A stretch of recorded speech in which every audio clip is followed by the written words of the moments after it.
Čia laida apie ūkį ir bites. Turbūt labai nesuklystume pasakę, kad dažnam iš mūsų vasaros pradžia tai pirmiausia saldus ir raudonas braškių metas. Jau nebe pirmą dešimtmetį braškes auginantis Vidas Juodsnukis spėja, kad šiemet braškių nepristiksime, tačiau jų sezonas bus šiek tiek trumpesnis. Kviečiu žiūrėti. Kai kurie miestiečiai atvažiuoja, braškės skinasi, jie išsinagrinėja tą braškę, o deda tiesiog į kibirą tokią uždarinėtą. Dabar visiems parsivežę uogą žmonės plauna. Tuo tokia išdarinėta uoga, jie jau dalį vitaminų išplauna. Jau negerai. Uoga turi būti tokia natūraliai, nuplovė su tais žioželiais ir tik tada gali jau darinėti. Nes jeigu prieš tai išdarinėsi ir plausi, negerai. Šiemet kiek vėliau prasidėjęs braškių sezonas žada visai neblogą šių uogų derlių. Tiesa, pigesnių braškių palaukti mėgstantys pirkėjai gali ir nusivilti. Šalia Kazlų Rūdos ūkininkaujantis Vidas Juodsnukis prognozuoja, kad šiemet uogų sezonas bus trumpesnis. Ankstyvųjų ir vėlyvųjų veislių uogos pradėjo nokti beveik tuo pačiu metu. Pačiam braškių augintojui tai nelabai naudinga. Mat nenorėdamas konkuruoti su atvežtines ankstyvas uogas siūlančiais pardavėjais, jis rinkai stengiasi tiekti vėlyvesnių veislių braškes. Didžiausias braškių augintojas yra Lenkija. Ten tikrai išvystyta šita žemės ūkio šaka, bet jie pačias pirmasis, pačias vertingiausias uogas išveža į Europą, į Vokietiją, į Olandiją, į Didžiąją Britaniją. Ir paėmę pagrindinės pajamas, jie pas mus į Lietuvą atveža tai, kas jau atlieka. Tai mes priversti į tą labai reaguoti ir stengiamės nekonkuruoti su tom pačiom praščiausiom uogom, auginam vėlyvesnės veislės arba net ir tuom naudojamės, kad Latvijoje, Estijoje klimatinės sąlygos yra žymiai vėliau pavasaris ateina ir žymiai vėliau bręsta tos braškės, tai net dalį braškių priversti išvežti savo geriausių uogų į Latviją, Estiją ir net ir į Suomiją vežam. Mes lietuviškas braškes nuo lenkiškų, aš kaip specialistas skirčiau tuom, kad mes visai kitas technologijas taikom. Mes nesiorientuojam į pagrindinai į didžiausią maksimalų derlių, bet mes į kokybę, į skonį, į natūralumą orientuojamės. Per 2 ūkininkavimo dešimtmečius Vidas Juodsnukis sakosi išbandęs visokiausių braškių auginimo technologijų. Augino uogas paaukštintose lysvėse, dengė įvairiomis plėvelėmis, išbandė netgi šiltnamius. Šiuo metu jis stengiasi uogas auginti kuo paprasčiau. Mat naudojant pažangias technologijas, braškių kilogramo savikaina gali išaugti ir iki 10 litų. O sezono įkarštyje mokėti 12–15 litų už uogas vargu ar kas norėtų. Su piktžolėm reikia mokėti susidraugauti. Aš nebijau, kad jų kažkiek tai yra, dabar braškių skinimas, aš jų palikęs, žmonės vaikščios, jais dalinai sutryps, bet jau braškės jau nereikia šiaudų dirbtinai klot, nes šiaudus pakloju, žinokit, grybelinės ligos labai greitai plinta ir susidaro nepalankios sąlygos pačiam ir braškynui, nes ten ir kenkėjai gali rinktis ir viską. Geriau natūraliai viską daryti. Ta piktžolė, žinokit, leidžia braškės augalui pasimti iš dirvos tai, kas jai būtiniausia. Jeigu ją paliksi dirvą sterilę, jinai kas ten toj dirvoj bus ir sutrauks į save. Tai galbūt bus ir tas skonis kitoks ir nebus to gero, to skonio, kuris būdingas braškiai.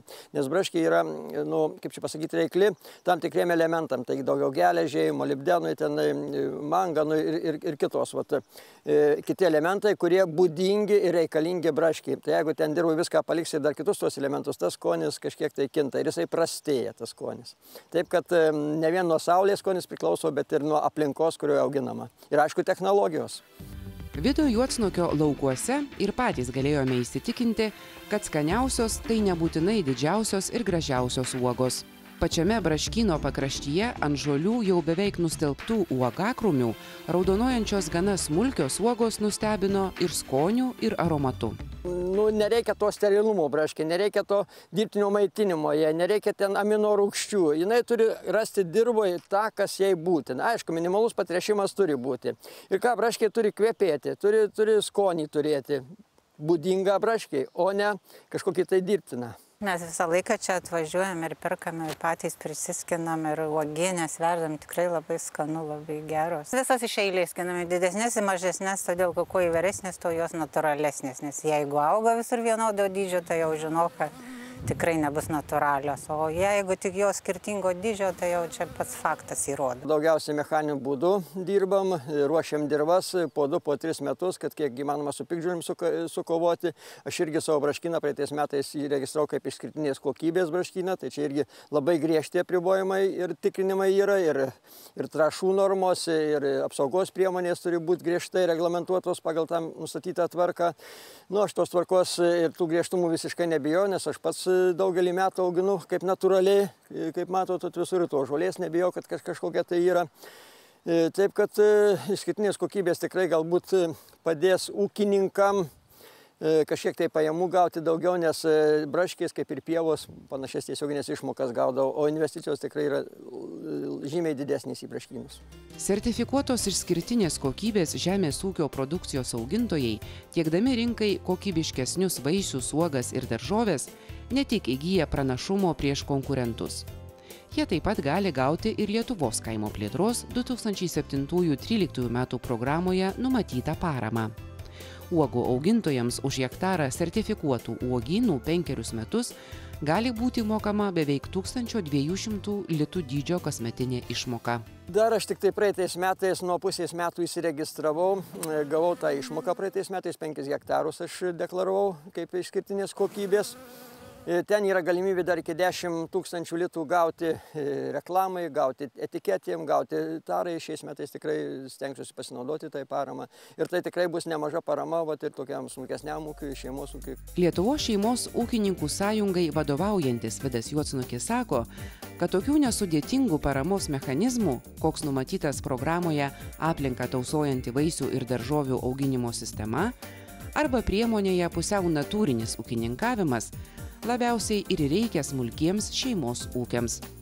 Šis aktyvus visuomenininkas įsitikinęs, kad dažnai smulkus ūkis sugeba iš hektaro žemės išgauti kur kas didesnę pridėtinę vertę, todėl dirbti ir uždirbti pasiryžę šeimos ūkiai neturėtų būti nustumti į šoną. Jeigu grūdininkystės ūkis gali būti ir 200 hektarų, jeigu pienininkystės ūkis gali būti ir 50 galvijų su 50 hektarų, jeigu braškės užtenka ir 10 hektarų turėti, kad 2-3 hektarus laikyti braškynų ir galima pilnai šeimą išmaityti iš to. Tik didžiausia problema buvo Lietuvoje tame, kad visą eilę metų buvo Lietuvos ūkininkas tokios sąlygos sudarytos, kad jis buvo kaip pigios žaliavos tiekėjas. Pieną turėjo atiduoti į pieninės, mėsą turėjo atiduoti į mėsos perdirbimo cechus, pats jis nieko negalėjo dirbti. Ir dabar jau galbūt 4-5 metai, kai tos sąlygos iš esmės pasikeitė ir labai smagu, kad šita vyriausybė tos politikos nekeičia, kad žemės ūkio kryptį pagaliau atrado ta, kuri naudingiausia Lietuvai, tai mėsinė gyvulininkystė, pienininkystė, pagaliau ir daržus ir vaisius prisiminė. Anot Vido Juodsnukio, šeimos ūkiai aktyviai teikė paraiškas ir naudojosi Lietuvos kaimo plėtros 2007-2013 metų programoje numatytą paramą. Tačiau visą laiką buvo priversti konkuruoti su kur kas tvirčiau ant kojų stovinčiais didelių ūkių savininkais. Pernai Briuselyje vykusiame smulkių žemdirbių ir verslininkų forume Europos komisijai buvo pasiūlyta ateinančio finansinio laikotarpio metu daugiau dėmesio skirti nedideliems šeimos ūkiams. Buvo sutarti tokie 3 principai, kad ES lėšos turėtų būti pirmiausia teisingai paskirstyta tarp valstybių gavėjų. Antras principas ir nemažiau svarbus, kad tos lėšos būtų teisingai paskirstytos tose pačiose valstybėse, kurios gauna. Ir trečias principas, kuris išaugo čia daugiau iš rytų šalių, kad ta parama vis tik turėtų būti atskirta stambiam ūkiui ir smulkiam ūkiui. Nes tom pačiom sąlygom smulkiai ūkininkai tikrai nesugeba įsisavinti, tikrai ūkininkai neprašo socialinės paramos. Nuo visų smulkiųjų ūkininkų vardu tikrai prieš mūsų visą tautą galiu pasakyti, kad reikia žmogui duoti ne žuvį, reikia meškerę duoti, reikia techniką duoti žemę. Jeigu jisai dirba, tai nereikės tą ūkininką vadinti sopos ūkininku, jisai tikrai, jeigu jaus naudą, jaus pridėtinės vertės tą svarbą, tai tikrai Lietuvos ūkininkai ir kaimo žmonės yra pakankamai darbštūs, atsakingi, taip kad čia tik reikia sąlygą sudaryti. Apie tai, kad smulkūs ūkiai pagyvina unifikuotą stambiųjų gamintojų valdomą rinką, byloja ir nuolat augantis ūkininkų turgelių populiarumas. Pasak Vido Juodsnukio, juose lankosi ne tik pigesnių maisto produktų norintys įsigyti miestiečiai.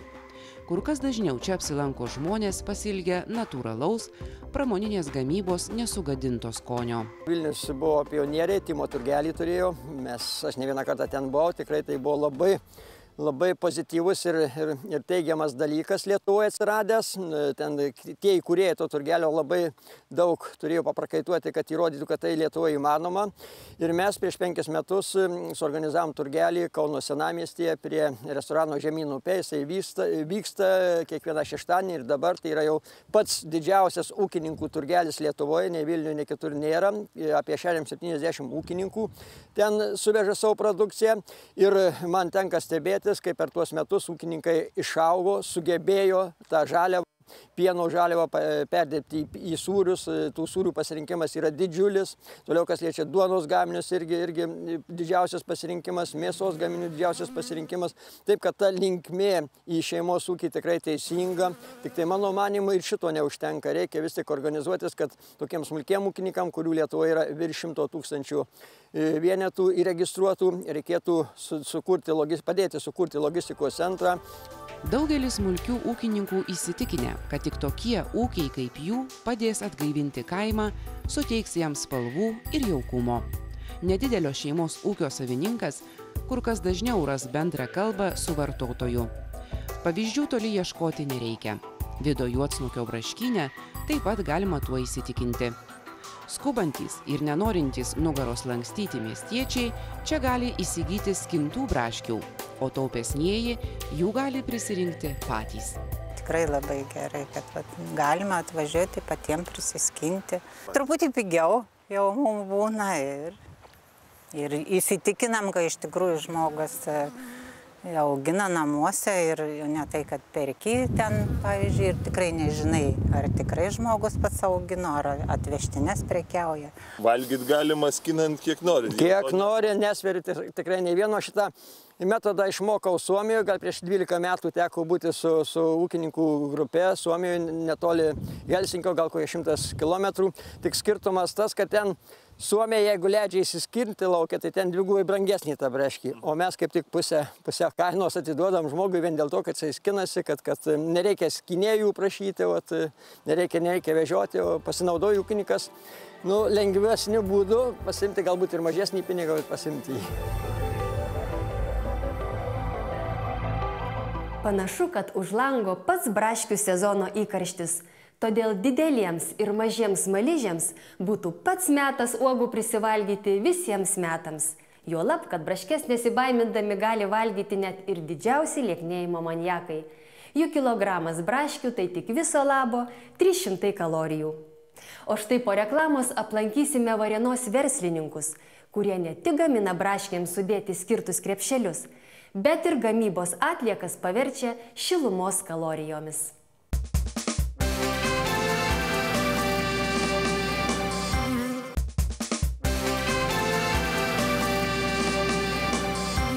Kaip išsilaikyti rinkoje ir sumažinti gamybos kaštus? Klausimai, į kuriuos ieško atsakymų dažnas verslininkas. Vieni stengiasi didinti darbo efektyvumą, kiti ieško pigesnių žaliavų tiekėjų, o štai gamybos atliekas nusprendę perdirbti Vereniškiai atrado naują verslo nišą. Negalime sakyti, kad mes tik tą vien rožių mėlis, bet kaip yra sodinimas ir mūsų pačių minčių, kad mes turime savo miškų truputį, tai dar kažką taip daryti. Nes matot, kaip turi būti, jeigu nori, kad verslas judėtų į priekį, turi būti lankstus, turi galvoti, ko gali reikėti, kas gali reikėti perspektyvų. Daleiskim, drebuliai, topolius užaugs po 20-30 metų. Bet jau kažko tai planuoji, kad kažką tai turėsi žaliavos. Į miškus atėję nauji ūkininkavimo standartai keičia ne tik juose dirbančiųjų požiūrį į darbo našumą, bet ir pačios medienos panaudojimo galimybės. Dar visai neseniai iš Biržių išvežus gerą medieną, juose likdavo daugybė šakų. Dabar beveik visos medienos kirtimo atliekos sukūrenamos biokuro katilinėse. Štai šią šakų krūvą šiuolaikišką medienos smulkinimo įrangą kūrenimui tinkama medienos mase paverčia per 20 minučių. Belieka tik, kas šį biokurą nupirks. Su to biokuru irgi sezoniškumas ir realizacijos, kadangi yra sudėtinga tokiem mažesniem biokuro gamintojams įsiveržti į rinką, nes rinka yra monopolizuota biokuro gamybos. Tai mes tiekiam tarpininkam, o žinoma, tarpininkai savo sąlygas diktuoja. Varėnoje veikianti įmonė Medėkas smulkinti miško kirtimo atliekas ir tiekti jas biokuro katilinėms pradėjo visai neseniai. 20 metų įvairiausius krepšelius ir dėžes iš drožto medienos lukšto gaminančią bendrovę naujo verslo imtis privertė noras kuo efektyviau panaudoti vis brangstančią medienos žaliavą. Drožiant krepšelius likdo labai daug medienos atliekų, kurios nėra kur panaudoti. Tada sumasim, kad būtų gamyba be atliekų, įsigyti smulkinimo mašiną ir gaminti biokurą. O šiaip paklausa yra to biokuro? Paklausa sezoninė, kaip ir aišku, kada žiemos metu prasideda šildymas, tai katilinės jau daugiau ima. Vasaros metu sumažėja vandens ruošimui. Tai sandėliuojame, kaupiame. Mūsų pajėgumai didesni negu pasiūla didesnė negu paklausa. Žaliavos nepritrūkstam, yra daug surėdėjim turim, sudarę sutartį su urėdėjim, ilgalaikės sutartys dėl malkinės medienos teikimo, taip pat ir dėl kirtimų atliekų. Dalyvavome aukcionuose, dirbame su valkininku, su Varėnos urėdėje ir labai daug dirbam su privatininkais. Kaip biokuro tiekėja, varėniškių bendrovė dar tik skinasi kelią į rinką. O štai kaip įvairiausių krepšelių ir dėžučių gamintoja, ją žino ne tik Lietuvoje. Į Medėko krepšelius savo produkciją mielai deda vakarų Europos žemdirbiai, prekybininkai ir perdirbėjai. Apie 80% eksportuojama į užsienį, į Čekiją, į pagrindinę Vokietiją mūsų. Šiemet užmezgėm santykius su prancūzais, įsiuntėm savo pavyzdžius, buvo jie pas mus atvykę ir aš manau, kad mes padėsim su prancūzais. Prieš 20 mečius pradėjusi gaminti vos 3 dydžių standartinius medinius krepšelius, dabar įmonė užsakovams jų prigamina kelias dešimtis skirtingų dydžių ir formų. Pasak vieno iš įmonės vadovų, išrankių vakarų pirkėjų vien tik mažomis kainomis nebenustebinsi. Pavyzdžiui, su vokiečiais turi būti kokybė vienas ir tiekimo tikslumas. Jeigu vokietis pasakė, kad tokią dieną, tokią valandą turi būti produkcija, tai ta turi būti. Jeigu nebus jos, tai ir nutrauks santykius, nebendraus. Ten irgi tie tarpininkai, kurie perka tuos visus krepšelius, ar ką jie veža ūkininkam, ūkininkai ten surenka žmonės, sukviečia žmonės nuimti tą produkciją ir jeigu ta diena nėra taros, tai jiems trukdo su viskas. Medinių pakuočių gamyba tai ypač daug rankų darbo reikalaujanti veikla. Proceso automatizavimo galimybės jau beveik išsemtos. Todėl nuolat brangstant darbo jėgai įmonė priversta nuolat ieškoti alternatyvių gamybos kaštų mažinimo būdų. Pasak Jono Semsės, jų įmonė nuolat stengiasi dalyvauti įvairiose socialinėse ir verslo skatinimo programuose bei naudotis ES teikiamą paramą. Krepšelių gamybai tai ten medžiagos sudaro gal 15–16%, nuo maksimum iki 20% produkcijos vertės. Viską yra darbo sąnaudos, sudaro visą tą pridėtinę vertę. Taip kad panaudojam darbo jėgą čia Varėnos rajone, kadangi ta bedarbystė yra, tai dabar šiuo metu dirba 47 žmonės, o sezono metu dirba 80. Reikia prisipažinti, jeigu be paramos, tai mūsų įmonė būtų bankrutavusi, kadangi tie rengimai brangus, gan brangus rengimai yra. O kaip ir minėjau, tas tokia darbas nėra visiškai, kad tai būtų visą laiką pastovus, bet daugiau orientuojamės į sezoninį darbą, tai su parama dar išgyvenam. Be paramos ir nėra išgyventi, bet to reikia tos rengimus keisti, nėra amžinė, kadangi viena, kad keičiasi ir technologija. Medėkas pasinaudojo ir Lietuvos kaimo plėtros 2007–2013 metų programoje numatytą paramą. Parengusi projektą pagal priemonę skirtą miškų pridėtinės vertės didinimui, įmonė įsigijo vidutinės galios medienos smulkintuvą ir traktorių. Tai remiame ir technikos įsigijimą. Tai yra pareiškėjai gali įsigyti medkirtes, medvežės, tai čia jau tokia stambi technika, bet taip pat ir krūmapjovės, benzopjūklus, medienos ištraukimo traktorius, taip pat biokuro ruošos technika, pavyzdžiui, skaldyklis. Su rankom nesuveši, tai reikalinga technika, tai dabar surinkam. Su parama jau įsigijom 3 traktorius. Ir suvežinėjom šakas visas iš kirtaviečių į krūvą, kaip ten matėte, kraunam, po to važiuoja technika, stambi technika, jas kulkina, vežas į kiemą, čia kraunam į krūvą, o po to vežam jau į katilinės. Šita priemonė yra skirta privačių miškų savininkams. Žodžiu, teikdamas paraišką turi būti pareiškėjas privačių miškų savininkas. Šiemet bus renkamos paraiškos pagal priemonę miškų ekonominės vertės didinimas. Norėčiau pasakyti, kad pagal šią priemonę paraiškos 2012 metais nebebuvo renkamos, nes nebebuvo lėšų šiai priemoniai finansuoti. Tačiau susidarius tam tikram lėšų rezervui, 2013 metais pagal šią priemonę paraiškos bus renkamos. Siekdami pasinaudoti Lietuvos kaimo plėtros 2007-2013 metų programoje numatytą paramą, privačių miškų savininkai iki birželio 28 dienos gali teikti paraiškas pagal abi miškų pridėtinės vertės didinimui skirtos priemonės veiklos sritis. Iš viso nuo 2007 metų priemonės įgyvendinimui buvo skirta beveik 51 milijonas litų paramos, o šiuo metu pareiškėjams paskirtos paramos suma daugiau nei 48 milijonai litų. Šiai priemoniai 2013 metų paraiškų surinkimui yra skirta beveik 3 milijonai litų.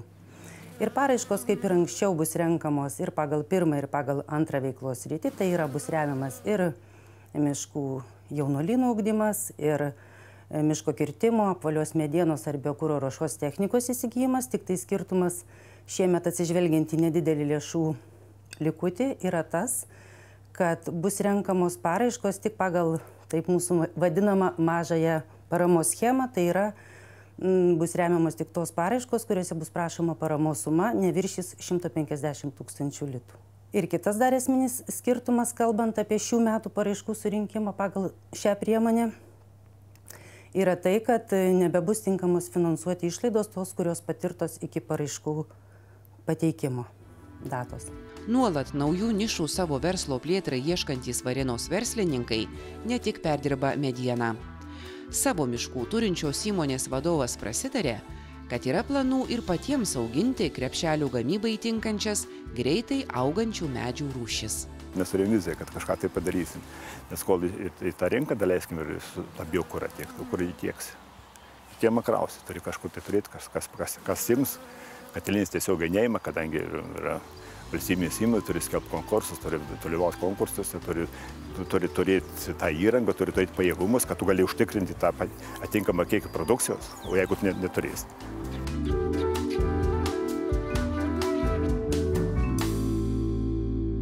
Varėniškis verslininkas sako, kad biokuro rinka Lietuvoje kol kas vangoka, o joje sunkiausiai sekasi smulkiems tiekėjams. Tačiau tai perspektyvus verslas ir ateityje atsiradus daugiau nepriklausomų katilinių, situacija greičiausiai pasikeis. Tai tiek norėjome parodyti jums šį rytą. Susitiksime lygiai po savaitės, sekmadienį 9:30 per LNK. O laidos kartojimo, kaip visada, ieškokite lnk.lt video galerijoje LNK Go. Likite sveiki. Europa investuoja į kaimo vietovės. Projektą remia Europos žemės ūkio fondas kaimo plėtrai ir Lietuvos Respublikos žemės ūkio ministerija.